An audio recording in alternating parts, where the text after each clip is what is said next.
My sound waves are quite big. Yeah, mine too.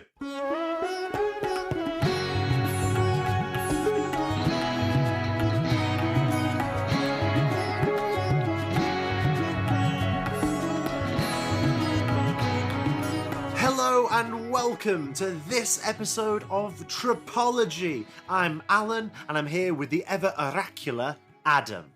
I'm so excited for this episode, Al.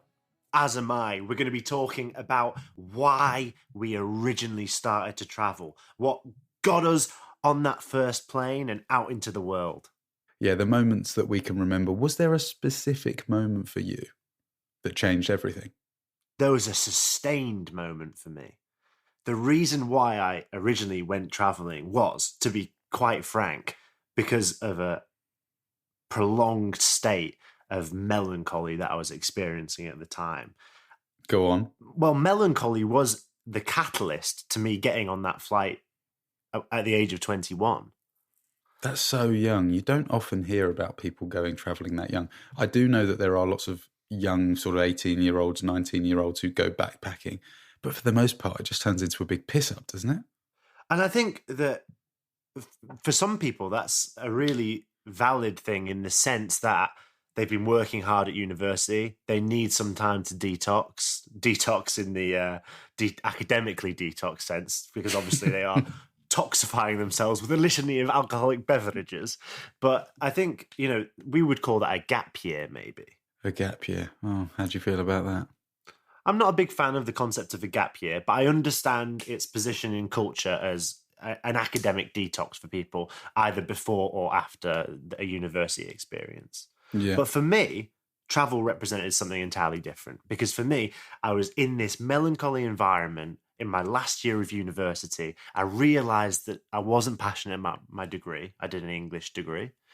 And I felt like I needed something to rip me from that environment and act as this transformative spark to turn me from what I was at university, someone who was just going through the motions, getting a degree, into someone that I actually wanted to be for the rest of my life. Wow.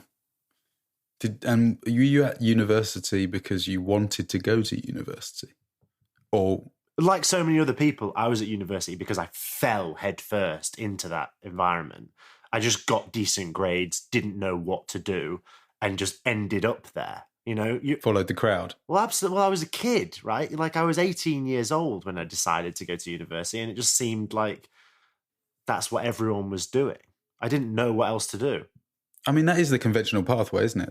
Absolutely. That's what so many people do. That's what, or it was that, or get a job, and I didn't know what I wanted to do, so I couldn't get a job. I think you're also a critical thinker. So before leaving to go traveling, how much thought did you give it, or was it impulsive? I knew I needed to do something to allow myself to be happy. And I knew that thing needed to be monumental. Yeah, because your first trip to China, I mean, that is a world away. Exactly. And all the information I had was that everything about where I was at in the UK, in that degree, even my mental state was just not optimized in any way. I knew I needed to do something monumental in order to deconstruct that life entirely and start a new one. And I was also aware that whoever I built during that time traveling was going to be who I was from there on out. So I needed it to be good. So you were conscious of your development whilst you were developing. I took that whole I'm going traveling to find myself very seriously in one sense, but skeptically in another. I knew that if I went traveling to find myself, I wouldn't be there, because ultimately I was already me. I knew I would get off the plane and I would be me still. I wouldn't find myself, but I needed to deconstruct and rebuild myself. That's what it was about for me. So had you thought about traveling when you were much younger than 21? Can you remember a moment where you were inspired or intrigued to go traveling? Is it something that you had considered for yourself as a possible sort of thing to do when you had grown up, in inverted commas? I just finished my first year of university, and a friend messaged me, a friend from back home, and said, "Hey, what are you doing for your summer holiday? Let's go on a bus tour of Europe." And say what you like about bus tours, they're a very restricted way of traveling and seeing the world. But that bus tour was full of Australian people, and their enjoyment of traveling to Europe and seeing a different place, because they're from a very isolated continent. So they were traveling a long way to see Europe, and their experience of that was so infectious. I just thought, well, travel's the best thing ever.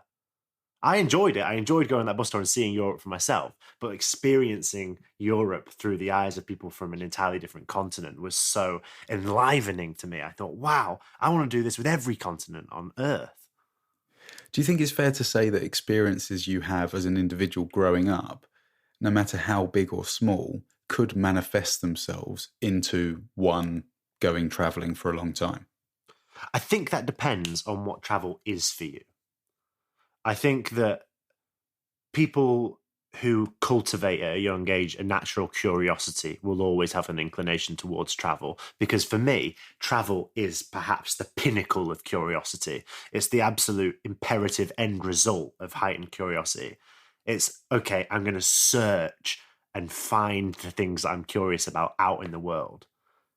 It's so interesting you say that, because one of the best pieces of advice I was ever given on my travels was the words, stay curious. I love that, because I also think that travel is the overarching banner with which you can experience all your other interests. So I, for example, am partial to music, I'm partial to science. I like studying kind of world religions and those things.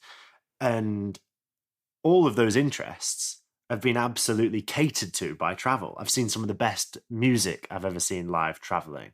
I've been able to go and see, fossils and the most beautiful museums in the world whilst traveling. You can cater to all your other interests that you're curious about through the medium of travel. Isn't that marvelous? Yeah, it's one of those things like you don't know what you don't know. And we're only told a finite amount of information growing up, whether it's through mainstream media or television programs, documentaries. Some people, all they know is fed to them through the television. Yeah, that's true enough, isn't it? And it's a scary thought. It is frightening. So tell me, you've talked a little bit about what lit the proverbial touch paper for you in terms of why you wanted to go traveling.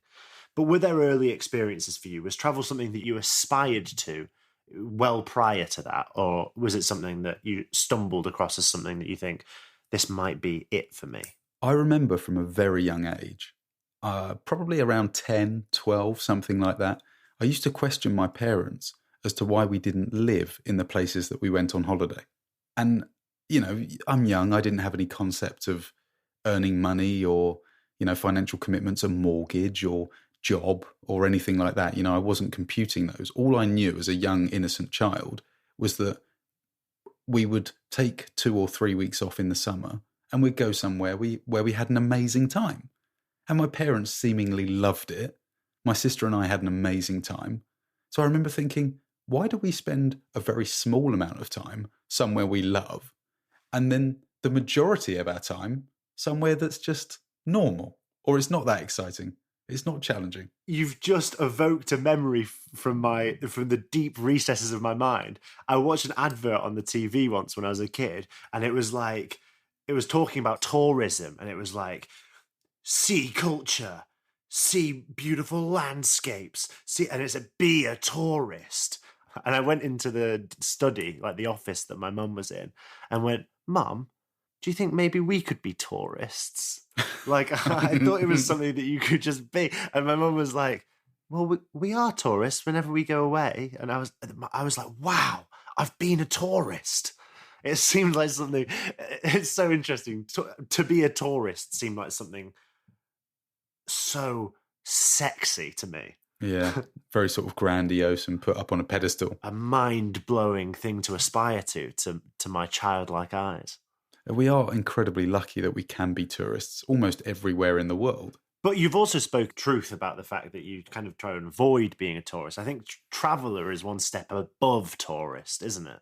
Yeah, it's a mindset. I think you can, even when we go to places for a very short time, we still are in the traveller mindset. We try and blend in.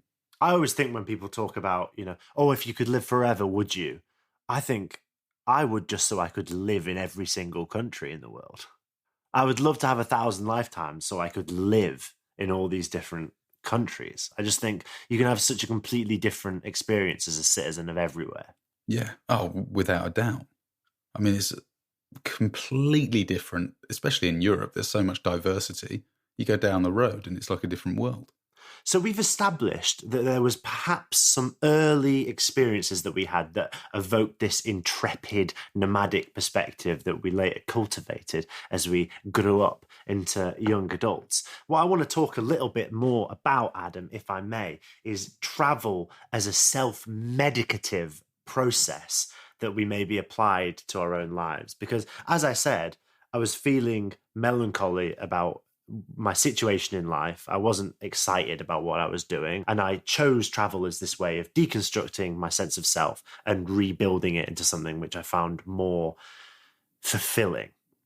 I think that was a type of self-medication, as kind of treatment for what was turning into a sort of debilitating depression.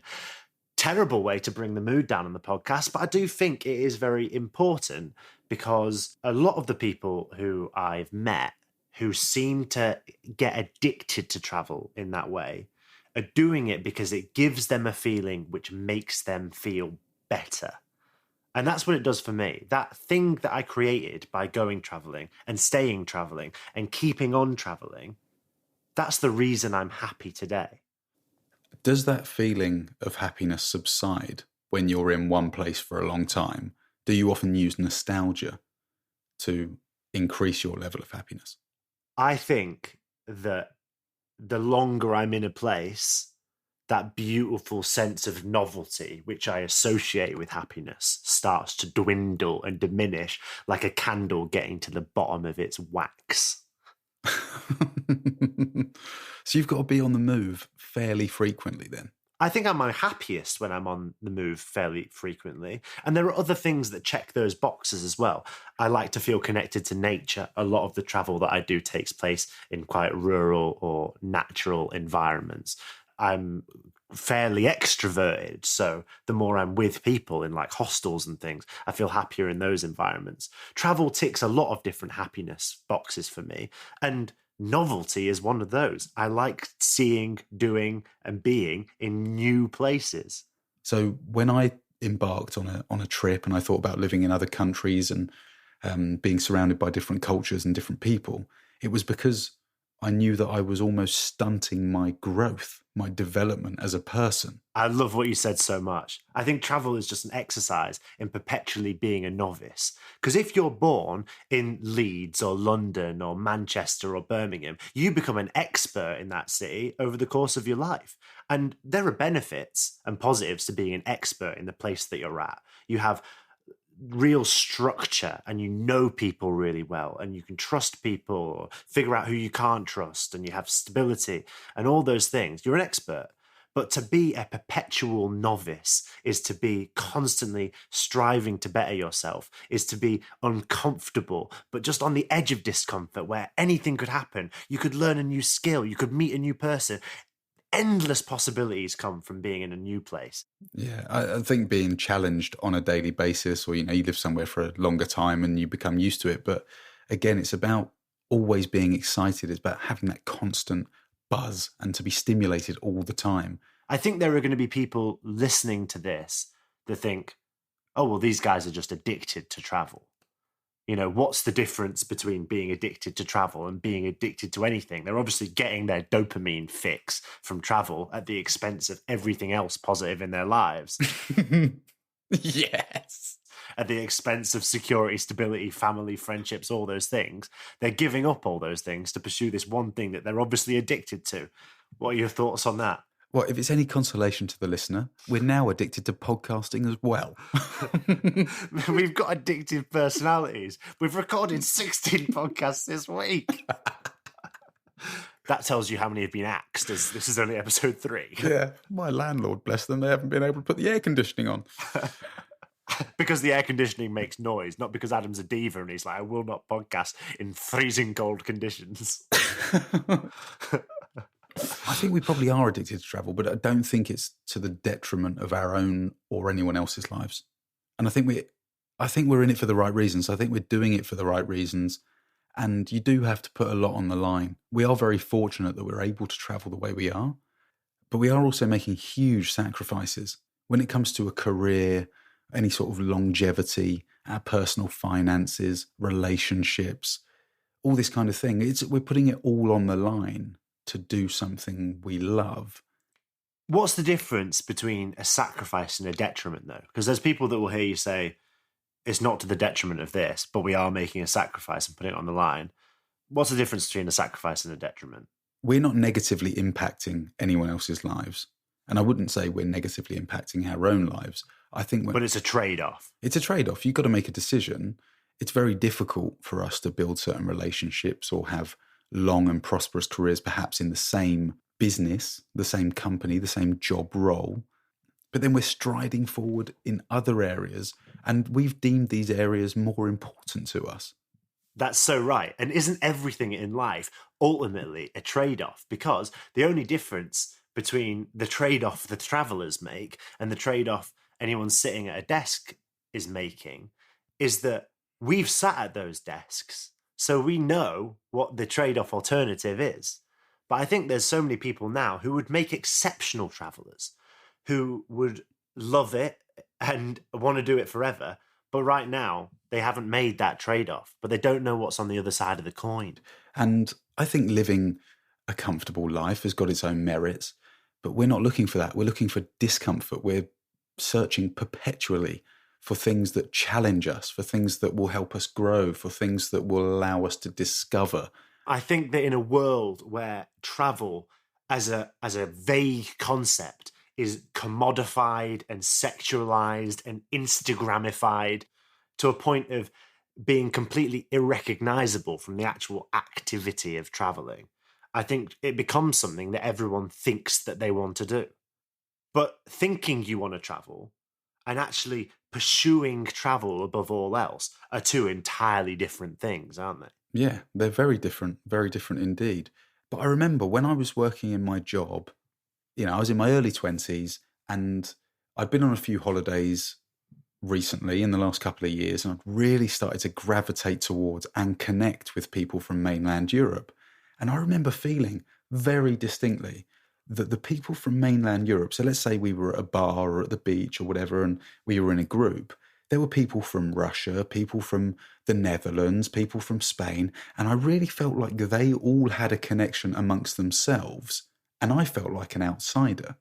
I felt like they had the same sense of humour, they had lived similar experiences, and I really wanted to be part of their group. I really wanted to be able to connect with them on the same level that I felt they connected with each other. And I think that's maybe what lit the Blue Touch paper and got me thinking about travelling. And I just wanted to have other experiences because they had all had other experiences. Some of them had studied in other countries, etc., worked, had sort of internships in other countries as well. So anyway, I made the decision to fly to Russia. That was my first big trip, was that I booked a one-way flight to St. Petersburg, and I ended up traveling all the way to Hong Kong, overland, through winter, on my own, and it was an incredible trip. But when I quit my job, I actually had a quarterly review with my boss, and it was very conveniently timed. We went into the room. He was someone I really looked up to, someone I loved, someone who shaped me as an employee, and I wouldn't change my experiences for the world. I admired him and he's a great guy. But I remember feeling very, very nervous and a lot of anxiety about quitting because I felt like I was leaving what could be a very prosperous and secure career in finance. And we sat down in this meeting room and I said, "Do you mind if I start the conversation?" And immediately my boss and his assistant, their ears pricked up and they went, no, yeah, of course, yeah, of course. This wasn't in the script. No problem at all. They're pushing a red button under the table, a panic button. I said, "I've booked a one-way ticket to Russia and I'm not coming back." And it was a Monday as well. That's so funny. It was on a Monday. Oh, unprecedented. It was on a Monday. And my boss said to me, Adam, is everything okay? Did something happen over the weekend? And I said, what do you mean? And he said, do you want to talk offline about this? I said, no. What do you mean? He said, you booked a one-way ticket to Russia. Are you serious? I said, no, I've been planning this for months. I'm leaving. And they said, oh, okay. All right. Okay. Are you sure? I said, yeah, I'm going. And they said, well, all right then, tell us about your trip. And I told them everything that I wanted to achieve, what it is I knew maybe the next few months had in store for me. And they were so excited for me. And it was just like this whole weight, this pressure that I was experiencing for months beforehand had lifted off me. I was so scared about telling not just the business, but also this guy that I looked up to that had kind of taken me under his wing and I'd worked for 2.5 years. I was so worried because I felt like I was letting him down. And he was so excited for me. I remember thinking, I'm never going to get another job again if on my CV there's just this chasm of time. Yeah, I've got a bit of work experience and then there's this huge gap where I just fucking peace out and go to Russia. No one's ever going to employ me. What does that say about me? And he said, what are you talking about? Imagine if I've got another one of these jobs that I need to fill and I've got X amount of candidates who have all applied and they've done, admin jobs or they've had a bit of experience in finance, in customer service, whatever. And then I've got someone who's travelled across Siberia in winter. Like, I'm going to hire you because that's fucking interesting. Especially if the occupation is snow ploughing. Running away from bears. He's got experience. Adam, I think your experiences there and your boss's initial reaction to them is indicative of travel's position as this revolutionary, evolutionary action that you can do that absolutely subverts people's expectations and in the normalcy of life. I think that what was surprising to your boss is that far from booking a vacation or planning this or having travel as this vague, nervous little concept in your mind, you'd made a bold decision to travel in the literal sense, to take an actual trip. And I think that as you experienced, the initial feeling that was evoked in your boss was one of surprise, disbelief, concern. He asked you, is everything okay? Did something happen at the weekend? Because breaking away from the norm is often perceived as mental illness. And I think that oftentimes what's really bizarre is resolutely sticking to normalcy and the warm blanket that it provides. Why not tear a small seam out of that warm blanket, peer through it with your mind and brain and see what's on the other side? Because what's on the other side of that cotton goose down filmed warm blanket of comfort is everything else that's outside of it. So go and experience everything else that's outside of it. And to do that, I'm afraid you're going to have to get on a plane. I love the way you finished that. But of course, perhaps the most prohibitive thing, if you're making all those decisions, you're saying, hey, I'm going to take a risk. I'm going to trade off security for a truly radical evolutionary experience. The most prohibitive thing for people is just pragmatic. It's finance, it's cost. How do I actually pay for this? A lot of people don't have any money. And that was the position we were in. We were not financially well off when we went traveling. So in the next episode, I think we should maybe deal with that.